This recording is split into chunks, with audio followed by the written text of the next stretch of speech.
Hi everyone, it's Allison from Fathom 5 Tarot, and I am here late to start Ethony's 31 Days of Tarot Challenge. I kind of wasn't even sure if this was happening this year, and I fell behind on checking things, and then I started seeing people posting about it on Instagram, so here I am.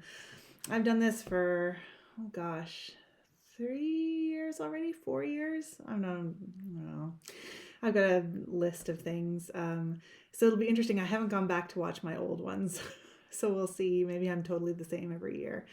But I like to do this because it's just fun, right? Talk about your year in the past, touch your decks and, just get to know all the wonderful things you have in your life. So let's go. I am going to do 6 prompts today. So this one's going to be a little bit longer because there's a lot of deck showing in this one. But my time is limited, and I'm not going to do a video every day for 31 days. And sometimes I just don't have a lot to say. But more this year, I think. I've gotten sort of more serious about it this year, I guess. Not serious. Whatever. I do more this year, which is funny. Well, maybe not. We'll talk about it. So the first prompt, and I'll link to Ethony's blog post, which has the prompts below if you want to play along or just comment along. That would be awesome. But it has to do a 2-card reading for energies from 2020. So the first is the energy, and the second is a lesson that you take forward. I'm not going to talk about this too much in detail. It's personal. Kind of hit me. So this is what I got for my 2020 energy. And while I'm not going to talk about that, I can see where that comes in to my 2020 energy. And this was my 2020 lesson, the world. And this one, actually, I could, of course, talk a little bit about sort of what the world meant in 2020. In some ways the world got a lot smaller as we all isolated and stayed home and tried to protect other people in the world, as we separated ourselves from people in the world that we love out of necessity, as there were enormous world events that will change the course of history, and living north of a struggling democracy is pretty wild. But I think there's a really good lesson here, right? Like, what is your world? Your world is a bunch of different things depending on the context and the situation, and what do you take forward, and how do you look after your tiny isolated household world, and what can you do to look after the larger world and people you maybe don't even know. So I think that is a really good lesson for 2020. So that is my 2-card draw. Prompt 1, check. Prompt 2, top 5 decks acquired or produced in 2020. Now, I didn't even try to have a depth year, but for a long time I didn't buy any decks. I was good girl. But then I wasn't. I bought a lot of decks. So I really had to cull down, and I don't even really know. Can I call these my top 5? Ask me in 20 minutes and I'd feel differently. But for now, let's talk about some decks. So the first I chose for this is the Spacious Tarot by Carrie Mount. I've got boxes everywhere. There's the box. I may not be able to do that all the time because it's just like a bomb went off in here. Oh man, do I love this deck. I love it so, so much. But I didn't use it really once we hit pandemic times. I honestly just think it was like, I felt so isolated, and I am actually quite introverted. I wouldn't have said that about myself years ago, but I do think that about myself now. I really value my alone time. Anyway, doesn't matter, but I was really just yearning to see people, I think, and so this deck went away for a while, especially in the spring when there was so much fear around the pandemic. Not that there isn't necessarily now, but I feel like we understand it way better, and how it transmits, and how to be socially distant and still reach out. So I've just started using this one again at the end of 2020, and I just love it so much. And I think it's just a fluke that it still made my top 5, because even though I didn't use it nearly as much as I thought I would, I understand the reasons why I didn't use it, and I feel like I will be using it a lot going forward. So that's the first one that made it to my top 5. The second, I don't even know. Like, I just grabbed the Light Seers Not that it doesn't deserve to be here, but it's such a toss-up between the Lightseers and the Muse. I maybe should have pulled the Muse for this. These are decks by Chris Ann. This happens to be the mass market. I actually find it a little easier to work with because it's not quite so thick. But I also have the indie editions. Oh, I have the Muse. I have the Muse indie. I'll do some of this and then I'll do some of that. This one I knew I would love. I'm a huge fan of Chris Ann's artwork. I'm just a huge fan of her as a human being. Every time I see a video of hers or a post of hers, I just feel happy. I think she's amazing. She's a fellow Canadian, which I love, and supporting her artwork. I'm a big fan of the Sacred Creators Oracle. I used that a lot this year, although it wasn't new to me this year. But the Muse, this is the indie Muse in this box. And I sort of just did it as an add-on because at the time I didn't really think I was into collage style art for decks. And I mean, really, I was like, well, I want to support Chris Ann. I really do like her work. It's groovy. Not sure about how I feel about the horizontals still. But I'm probably not going to use it that much, right? But I love it. If you think you don't like collage and you're on the fence about this one, I would say get it. It's so good. It's so good. And I like it just as much as the Lightseers. So that's the Muse Tarot. Again, this is the indie version, but the mass market's really easy to come by. I also have the mass market version. It's lovely. So look, I've already cheated. Prompt 2, already cheating. But I'm putting these in the same category because they came to me at the same time and they're like sister decks to me. Whatever. I'm such a cheater, you guys. Can't help myself. Okay. So next, what do I do next? Well, might as well do this. I feel a bit bad because I've talked about this one a ton recently. Tarot of Trees. This edition was new to me. This is the gigantic matte with a matte gilding. I don't like shiny gilding really, so matte gilding totally works for me. I'm a big fan of this deck just because I have such an affinity for trees. Oh God, it just works for me so much. It's super difficult to work with. It's enormous. It's hard to shuffle because of the gorgeous matte feel of each individual card. It makes them kind of clump together. Don't care. I love it all. I love all the difficulties that come with this deck. I love it. So it makes my list, even though the Tarot of Trees itself is not a new deck. And for those of you who are fans but were like, oh man, I wish I'd gotten the small one when I had the chance, you will have the chance again. I don't think you quite have the chance yet, but on her Etsy store, she is working on a re-release for the smaller version, which I also have. I'm not sure if I'll ever use it really again. I mean, but maybe I'll take it with me, throw it in my bag or something because it's quite portable, but I just don't like small decks. I prefer a chunky deck. Okay, next. This one was also super on the fence on forever, and I ended up getting it because it was going to go to print, and I was like, if I'm this on the fence after all this time, then I should just get it, and then it's, oops, that's not it. And then if I don't like it, I can sell it on. But it's the Spolia Tarot, and it is gorgeous and massive. Now, the reason I was on the fence for so long was this thing where I thought I don't really like collage art decks. But this deck is so cool. It's so cool. I just love it.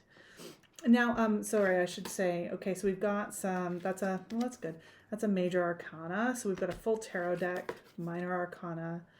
But then there's also a ton of other cards. So this is an elemental card, earth. And then we've got like a astrological card. They happen to be all shuffled together right now, but I have to say when I want to use it for a reading, I'm not that good with astrological symbols. Like I just had my chart done and it was super cool. Oh, I love that strength card. But I don't know. So I take that out. I sometimes work around the elemental cards, so I just don't use it in its like full chunky entirety. Yet, but I probably will because it's awesome and I love it. So that's the Spolia Tarot from not my number 4 position, but it's the 4th deck I'm mentioning in this category. And finally, how could I not mention the arrival of the Bone, Stone, and Earthflesh Tarot by Avalon Cameron. It was a very delayed deck, blah, blah, blah. Who gives a crap? It's here now. Everybody just simmer down. And it is so beautiful. Anna Turian is amazing. The guidebook is enormous and beautiful and artistic. Oh, it's so cool. It is shiny gilded, which again wouldn't be my preference. It's already chipping, but who cares? I actually really like it when my decks look worn, so that's not going to bother me. Again, who cares? God. The quartz are so sexy. Oh my God. So it came into my possession and I have it and it's exciting. So those would be my 5 tarot decks 5 of the billions that I got this year. Going on Instagram was a big mistake in that way. Now, the next one is your top 5 Oracle decks. And in this way, I was better because I don't like Oracle. So I'm not really better. I'm just being ridiculous. It's not. I shouldn't say I don't like Oracle, but it just doesn't speak to me as much. It's like an add-on. It's like the icing on the cake, but it would never just. I'd never just pull a spread of Oracle cards. It just doesn't do it for me. But I do really like some Oracle decks. So this year I got 3. 1, 2. Where's my third? Oh, there it is. I told you it's a mess in here. Thank goodness the computer can't see it all. So the first, it's not the first that I got. It's actually the last that I got. But I'm going to talk about it first because I'm the least familiar with it. This made it into my collection right at the end of 2020 because it was on sale at my local metaphysical shop. And I looked at the images and I was like, ooh, those are pretty. And then I bought it. There was a lot of retail therapy at the end of 2020. It's got a very nice guidebook. It's a beautiful set. Again, matte cardstock, borderless. They're numbered, which is so nice because in some Oracle decks you have to flip all through the guidebook to figure it out, but these aren't. I love the color. Look at that color. Whew. And I think it'll go really well with a deck that I got. It was also a 2020 purchase, but I'm not including it because I barely had a chance to look at it. It's the Hush Tarot. And I think it'll play really well with that one. So, yeah. So, that is the, what is it? Mystical Shaman Oracle deck by, I know Colette Baron-Reid, but I don't know these other 2. But I've really just enjoyed looking through it and reading the book and doing random draws and things like that. So that's one of the 3 Oracle decks I got this year. The second is the White Owl Mystic Arcana Oracle. Now, I don't do a ton of walkthroughs, but I did do a full walkthrough of this one because I don't see really anything about it, and probably because like it's a local creator, Ontario creator. She sells her deck, I think, still on Etsy. I should double check that. I'll link it below if she does. And it's just really cool. So there are a number of different categories that her art falls into. So what art? Her cards fall into. So she's got elemental cards like Earth, and they're super cool. Inertia, Yin and Yang. I'll just show a few of each. And then she's got astrological correspondences. Aries. I'll do Taurus because that's my sign. That's what I learned from my chart is I'm like 100% Taurus. Sun, Moon, Venus. Taurus, Taurus, Taurus. Oh, there's Gemini. Gemini's groovy. So we've got all those. And then we have planetary correspondences. So Jupiter. There's Mars. And then we've got moons. Oh, I'll do that because it's my birthday. So a different moon for every month. There's another pretty one. We'll do January moon. Isn't that nice? And there's more planets. And then we have some other types of cards. Priestess, Crone. Oh God, that card is such a rock star. reflection. So it's just a really, really groovy deck. And I'm excited to use it with, I haven't done this too much yet. I've done a little bit. And it's been so fun. So I'm just going to hold up like a Spolia and then a White Owl Mystic. I just think they're so cool together.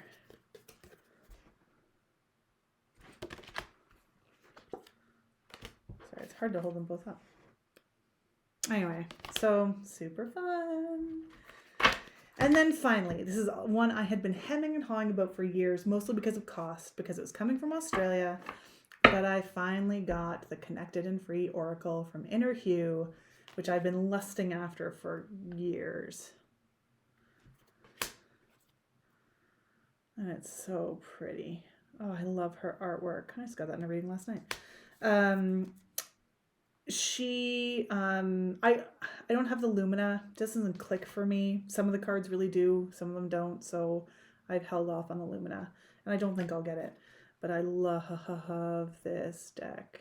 Love it, love it, love it. It's so great. Oh, and it works really well for me in a way that some oracles don't. I'm not as good with the chakra cards. It's also an area that I don't know as much about. Anyway, super great. So, oracle decks, and I only got 3, so that's all you're getting. Okay, books. I got 1. Now, I should say, do I even have it out and available to show you? I don't. The Bonestone and Earthflesh Tarot book is so big that I would put that, even though it's like a companion guide, so I wasn't sure if that counted as one of the independent books you read. But I really liked Tarot Elements by Melissa Zanova. I like her Kitchen Table Tarot book as well. It's not at all what I was expecting. It's much more specific than I was expecting, but I also really appreciated that. It was quite a deep dive into using elements in your readings and solving specific issues with particular elemental energies. And so I can really recommend this one. And then beyond that, I did a lot of other kinds of reading this year. I would say my approach to tarot was much more organic. And then sometimes I get really book focused and book. And in other years I've read so many books. This year I didn't so much, probably because of my work demands during the pandemic, honestly. Anyway, burning through that one. Stalker Card. So I pulled, this is why this card was out before. This is from the Tattoo Tarot, which I also got this year, but couldn't make it into my top 5. I just didn't, it just got edged out, but man, I love this deck. I've also got my Rider-Waite-Smith Strength card. I got that Strength card so many times, and if you've watched this channel, you'll know it's one of my favorite cards in the deck, so it was always welcome to see, but it was a really good reminder to me when I didn't feel very strong and when I needed things. So sometimes I'm annoyed by Stalker cards, or I'm like, I feel nagged by Stalker cards, but this was always such a welcome sight in my readings. And I love you, Strength card. Keep coming back in 2021. Stalk me again, please. I'm begging you. Okay, and the last prompt I'm going to do today, prompt 6, my cheat. A deck I crossed off my wish list. So that means I get to add one that I would have normally put in my top 5 and have it be in its own category. Boom. Okay. So the deck I chose for this is the Way Home Tarot. And I, again, have been lusting after this deck for ages. And last year, one of the books I think I had on my list was WTF is Tarot book by Bakara Wintner. And I liked her sassy approach to the cards and all of that. And I was just like, I want this deck. But at the time, I was like, 2 things. One, I was like, well, I have the Naked Heart and I have the Wild Unknown. I just don't, do I need it? Right? Will I use it separately? I thought I probably would, but I was just, it was partly the price. Not that it is not an unreasonably priced deck. This artwork is amazing. It's worth every penny. But once you convert from American to Canadian dollars, And then add shipping from the United States up to Canada. We're talking almost $100 to buy this deck, which in the States is $44. Oh, a bit of a glare there. So I was like, and I wasn't sure about the quartz when I saw it online, but now I love the quartz. Love them. Oh gosh, we got a lot of quartz here. Let's skip some quartz. Show you some other things. So then I found this store that was having a 30% off sale in the States across everything they were selling. And I was like, oh, Way Home Tarot, 30% off. And I did the calculations. And I was like, that'll save me like 35 Canadian dollars. And when it's all told, just in terms of, because the shipping was quite good and maybe it was $30. I can't remember, but I was like, buying it. Boom. I did it. Way Home Tarot, come to me. And then UPS charged me 35 Canadian dollars on delivery. And I was like, jerks. I was so mad. But whatever. I wanted it. I have it. I've been using it constantly. It works so well with that Connected and Free Oracle. It's just such a beauty. I love the colors. I love this Harsh Death card. I love everything about it. So I'm so glad. I don't begrudge the $35 anymore. But I feel like this deck knows its worth. And I was like, you're going to pay full price for me. Sassy. So that's the first 6 prompts. And I'm going to skip some probably. I'm going to be late with some. Whatever. We're in a global pandemic. We just got to do what we can all do. So I hope you enjoyed this. I'm looking forward to watching some other videos, and we'll talk to you soon.